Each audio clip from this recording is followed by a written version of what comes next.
Finally পিছনে দেখতে পাচ্ছ বোর্ড লেখা রয়েছে দ্য ফার্স্ট ভিলেজ মানা। আগে কিন্তু এটাকে বলা হতো লাস্ট ভিলেজ, রিসেন্টলি এটা চেঞ্জ হয়েছে কিন্তু ফার্স্ট ভিলেজ অফ ইন্ডিয়া মানা। হ্যাঁ ঠিক, আমরা মানাতেই চলে এসেছি, বদ্রীনাথ ক্রস করে মানাতে এসেছি। মানা থেকে আমরা বদ্রী বিশালের দর্শন করে তারপর ফিরে যাবো হচ্ছে আবার যোশীমঠে। এখন সামনে একটু এগোবো, আমরা মানা ভিলেজের ভেতরে আরো যাবো। গোবিন্দঘাট থেকে 23 কিলোমিটার ড্রাইভ করে এই মুহূর্তে আমরা চলে এসেছি ভারতবর্ষের প্রথম গ্রাম মানা। এটাকে কিছুদিন আগে পর্যন্ত ধরা হতো ভারতবর্ষের শেষ গ্রাম, কিন্তু কিছুদিন আগে মোস্ট প্রবাবলি 6 মাস বা 7 মাস আগে ইন্ডিয়ান গভর্নমেন্ট থেকে এটাকে রেকটিফাই করে করা হয়েছে এটা ভারতবর্ষের প্রথম গ্রাম। এই কারণে বলা হচ্ছে লাস্ট গ্রাম বা প্রথম গ্রাম। কেন? কারণ এর পরেই কিন্তু দেবতালের পর 40 কিলোমিটার বা 50 কিলোমিটার গেলেই চীনের বর্ডার স্টার্ট হচ্ছে, আর তারপরে বর্ডার অঞ্চলের মধ্যে প্রথম জনবসতি এটাই। हमारा गांव की SBI की शाखा, अगर आपको अपना अकाउंट खुलवाना है तो आप यहाँ पे खुलवा सकते हैं SBI का, कोई दिक्कत नहीं होगी आपको। এখন আমরা মানা গ্রামের যে মার্কেট তার ভেতর দিয়ে কিন্তু কাজ করছি। চারিদিকে দোকান রয়েছে, এখানে বেশ কিছু জিনিসপত্র রয়েছে। তোমরা আসলে এখান থেকে কিছু মানে সুভিনিয়ার হোক বা কোনো স্মৃতি হিসেবে কোনো কিছু কিনে নিয়েই যেতে পারো। আমরা প্রথমে চেষ্টা করছি যাওয়ার ব্যাস গুফা, তারপর গণেশ গুফা আর সরস্বতী নদী, এই তিনটে আমরা কভার করবো মানা গ্রামে। মানা ভিলেজের এন্ট্রি পয়েন্ট থেকে গ্রামের যে রাস্তা, সেই রাস্তা ধরে গ্রামের ভেতর দিয়ে কিছুটা দূর এগিয়ে আসলেই চোখে পড়বে কিন্তু মানা ভিলেজে কি কি দেখার আছে সেইগুলো। ভীমপুল, সরস্বতী ধাম, কেশব প্রয়াগ, গণেশ গুফা আর ব্যাস গুফা। আমরা প্রথমে গণেশ গুফা, ব্যাস গুফা এই দিকটা দিয়ে যাওয়া শুরু করব। ফেরার সময় আমরা ভীমপুল হয়ে সরস্বতী ধাম হয়ে ব্যাক করব আবার এন্ট্রি পয়েন্টের দিকে। চলো।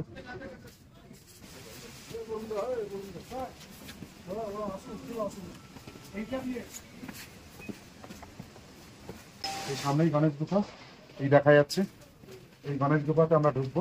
গণেশ গুফার নাম কেন গণেশ গুফা সেটা একটা জানার বিষয় আছে, কারণ এইখানে বসে ভগবান গণেশ পুরাণ বা বেদ রচনা করেছিলেন, এবং এই জায়গাতে তিনি কোথায় করতেন, এর উপরে আছে ব্যাস গুফা মানে গুহা। বেদব্যাস সেখানে যেখান থেকে বসে গণেশজিকে বেদ বলেছিলেন, আর গণেশজি এখান থেকে শুনে সেই বেদটাকে লিপিবদ্ধ করেছিলেন। এই গুহাতে বসে লিপিবদ্ধ করেছিল, সেই জন্য এটার নাম গণেশ গুহা। এই সেই গণেশ গুহা যেখানে ভগবান গণেশ বেদ রচনা করেছিলেন। এখানে বর্তমানে মন্দির করা হয়েছে, ভেতরে গণেশজির একটা মূর্তি আছে, সেই মূর্তিকে পুজো করা হয়। তারপরে চলে এসেছি কিন্তু ব্যাস গুফা। পিছনে দেখো ভারত কি প্রথম চায় কি দোকান, অর্থাৎ ভারতবর্ষের প্রথম চায়ের দোকান। আর প্রথমে কিন্তু এটা ছিল আখরি চায় কি, অন্তিম চায় কি দোকান। চেঞ্জ হওয়ার পরে কিন্তু এটা প্রথম চায়ের দোকান হয়েছে। আগে কিন্তু এটা ছিল ভারতবর্ষের শেষ চায়ের দোকান। আমার ঠিক পিছনেই কিন্তু রয়েছে সেই ব্যাস গুফা বা বেদব্যাসের গুফা, যেখান থেকে বেদব্যাস মুনি, অবভিয়াসলি মুনি বলাটা উচিত, মুনি বেদব্যাস বেদ পুরাণ বলেছিলেন, এবং গণেশ গুফাতে ভগবান শ্রী গণেশ সেটা লিখেছিলেন। আর এই গুহার যদি বাইরের দিকে স্ট্রাকচারটা দেখি, তাহলে দেখলে কিন্তু মনে হবে একটা বইয়ের র্যাক, পেজগুলো পেজের সাজানো রয়েছে, সেই রকম ভাবে কিন্তু গুহাটার অদ্ভুত একটা স্ট্রাকচার।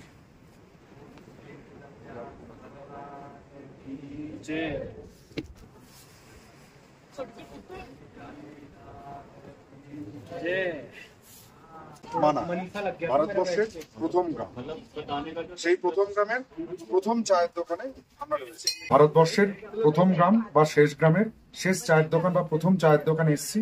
কিছু খাবো না তো হয় না, ম্যাগি অর্ডার করে দিয়েছি, ম্যাগি আর চা আমরা খাবো, এটাই আজকে আমাদের নাম আছে। মানা ভিলেজের প্রথম চায়ের দোকান থেকে চা ম্যাগি খেয়ে আমরা এখন বেরিয়ে পড়েছি ভীমপুলের দিকে।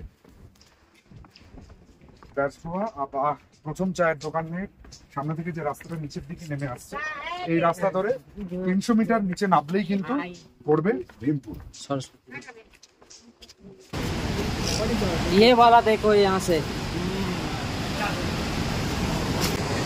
এই দাঁড়িয়ে আছে আমি এই মুহূর্তে কিন্তু ভীমপুরের উপরে। একে ভীমপুল এই কারণে বলা হয় কারণ মহাবলী ভীম, তৃতীয় পাণ্ডব ভীম এই ব্রিজটা তৈরি করেছিল। তখন যখন পাণ্ডবরা সশরীরে স্বর্গের উদ্দেশ্যে যাত্রা শুরু করেছিল, সেই সময় যার সময়তে এই সরস্বতী নদী আর অলকানন্দার উপর বৃষ্টি তৈরি করে, সেই থেকে এই ব্রিজটার নাম হয় ভীমপুর।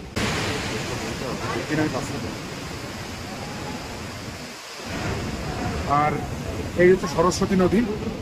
সরস্বতী নদী এইখানে এইটুকুই আমরা সরস্বতী নদীকে দেখতে পাই। কথিত আছে বা মত আছে, যখন গণেশজি বেদ বা পুরাণ রচনা করছেন আর বেদব্যাস তাকে বলছিল, তখন সরস্বতী নদীর প্রচন্ড আওয়াজে এইখান দিয়ে পাস করছিল। সেই সময় গণেশজি ক্ষুব্ধ হয়ে সরস্বতীকে অভিশাপ দেয় যে তুমি এর বেশি আর কোনো জায়গায় যেতে পারবে না। তারপরে কিন্তু সরস্বতী নদী ব্যাস ওইখান থেকে শুরু হয়ে এই পর্যন্তই রয়েছে এবং আওয়াজ এখানে তাছাড়া কোনো জায়গায় আওয়াজ পাওয়া যায় না। আর পিছনে দেখো সরস্বতী মন্দিরের কাজ চলছে, এটা আন্ডার কনস্ট্রাকশন। এই সরস্বতী নদী আর ভীমপুর ক্রস করে এই যে সামনে সাদা গেটটা দেখা যাচ্ছে না, এই গেটটা হচ্ছে স্বর্গরায়ণী গেট বলছে।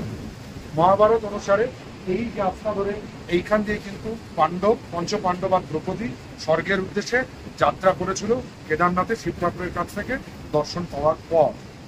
পিছনে দেখতে পাচ্ছ সরস্বতী প্রয়াগ, এটা যেটা আমাদের পিছন দিক থেকে সরাসরি যাচ্ছে না সরস্বতী নদী। আর এই পাহাড়টার কাছ থেকে যে নদীটা আসছে সেটা কিন্তু অলকানন্দা। অলকানন্দা আর সরস্বতী এখানে মিশেছে, সরস্বতী প্রয়াগ। অলকানন্দার গভীরতা বেশি হওয়ার জন্য নদীর নাম কিন্তু সামনের দিকে অলকানন্দা হয়েই প্রবাহিত হয়েছে।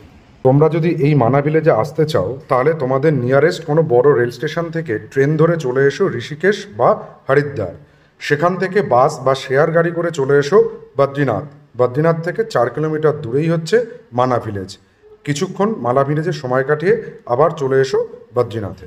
ভিডিওটা যদি ভালো লেগে থাকে তাহলে আমাদের চ্যানেল ট্রাভেলার্স ডায়েরিকে সাবস্ক্রাইব করো, পাশে থাকা বেল আইকনটিকে প্রেস করো সবার আগে নোটিফিকেশন পাওয়ার জন্য। আর লাইক করো, কমেন্ট করো, প্রচুর শেয়ার করো। বারবার বলছি তোমাদের হেল্প দরকার আমাদের চ্যানেলটাকে গ্রো করার জন্য। টাটা।